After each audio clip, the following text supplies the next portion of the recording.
Olá, pessoal, tudo bem com vocês? Eu sou a Flávia, estudante do curso de Ciências Biológicas da UFVJM e faço parte do PIB de Ciências e Biologia. No vídeo de hoje, falaremos sobre as teorias evolucionistas, presente na semana 1 do PET, volume 4 de Ciências do nono ano.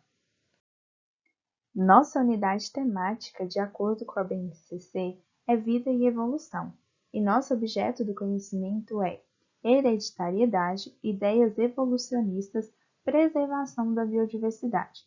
Nossa semana de estudo abordada neste vídeo será a semana 1, e as habilidades serão comparar as ideias evolucionistas de Lamarck e Darwin apresentadas em textos científicos e históricos, identificando semelhanças e diferença entre essas ideias e sua importância para explicar a diversidade biológica. Associar os processos de seleção natural à evolução dos seres vivos a partir de descrições de estudos de caso. Discutir a evolução e a diversidade das espécies com base na atuação da seleção natural sobre as variantes de uma mesma espécie, resultante de processo reprodutivo. Bom, a teoria da evolução descreve o desenvolvimento das espécies que habitavam ou habitam o planeta Terra. Assim, as espécies atuais descendem de outras espécies que sofreram modificações ao longo do tempo e transmitiram novas características aos seus descendentes. Charles Darwin, autor de Origem das Espécies, é um dos grandes nomes sobre teorias relacionadas ao evolucionismo. A sua teoria baseia-se na seleção natural das espécies e é aceita até hoje.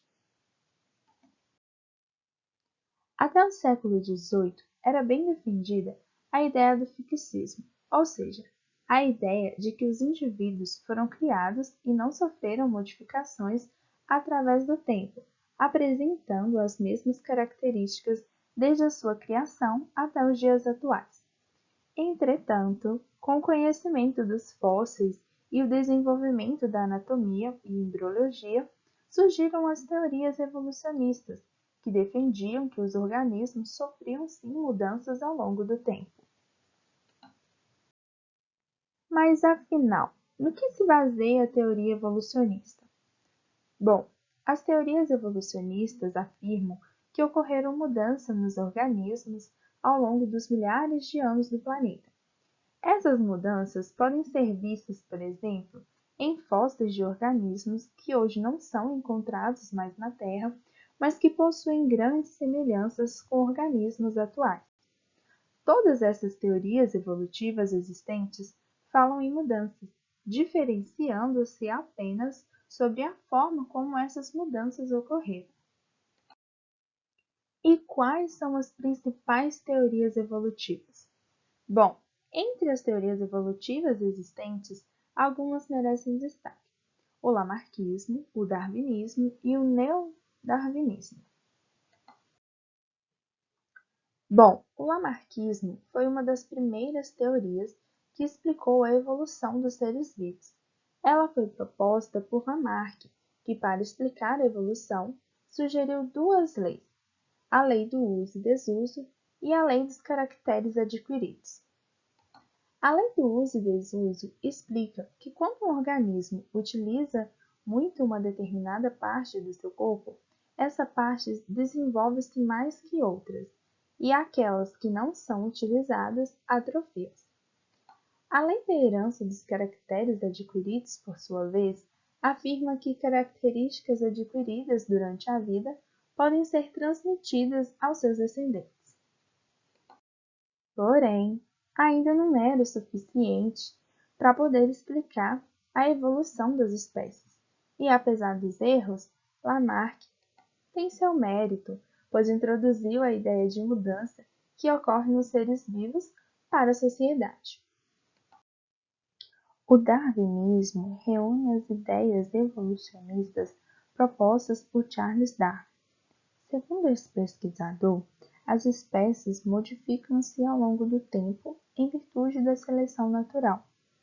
Para ele, os organismos vivem em uma luta constante pela sobrevivência e apenas aqueles mais aptos são capazes de sobreviver, reproduzir-se e passar as características vantajosas para os seus descendentes. Apesar do esforço do nosso pesquisador e da proposta da seleção natural ser um mecanismo correto, Darwin não conseguiu explicar como as características vantajosas surgiram nos organismos e tampouco como eram transmitidas.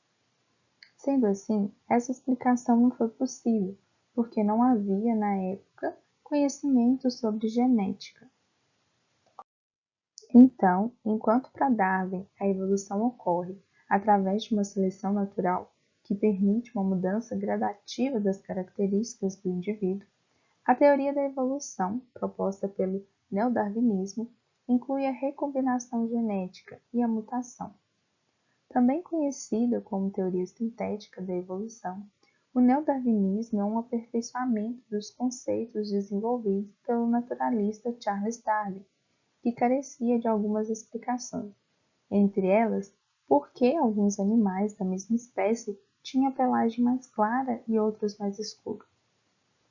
Essa teoria da evolução foi desenvolvida com o objetivo de preencher estas e outras lacunas deixadas pelo darwinismo, sendo estes questionamentos respondidos após os estudos dos mecanismos genéticos da hereditariedade, das recombinações e mutações gênicas.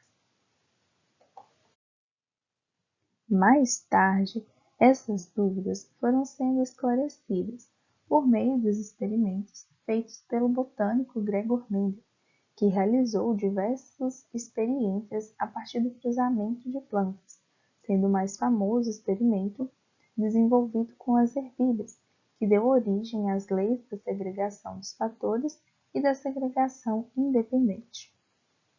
Mendel utilizava o nome fatores para definir os genes, que foi um termo criado em 1905 pelo biólogo holandês Willem Jansen, sendo os fatores responsáveis por gerar a variabilidade genética, a mutação, que dá origem a um novo gene, primeiro causando a variação genética e depois a seleção atuando, selecionando o mais apto em determinado ambiente, e a recombinação, que é a mistura do material genético, existindo 3 processos que misturam o material genético, ocasionando a variabilidade genética. Sendo assim, existem 3 fatores que atuam sobre a composição genética das populações, elevando a variação de genes: a seleção natural, a migração ou fluxo gênico, a deriva ou oscilação. A seleção natural, ela não é um processo aleatório, pois ela propõe que se um indivíduo possui um gene e ele for mais adaptativo para o seu alelo, a seleção natural irá fixar o gene dominante na população e eliminar o gene desfavorável. Neste caso, a frequência do gene tende a aumentar ao longo dos anos.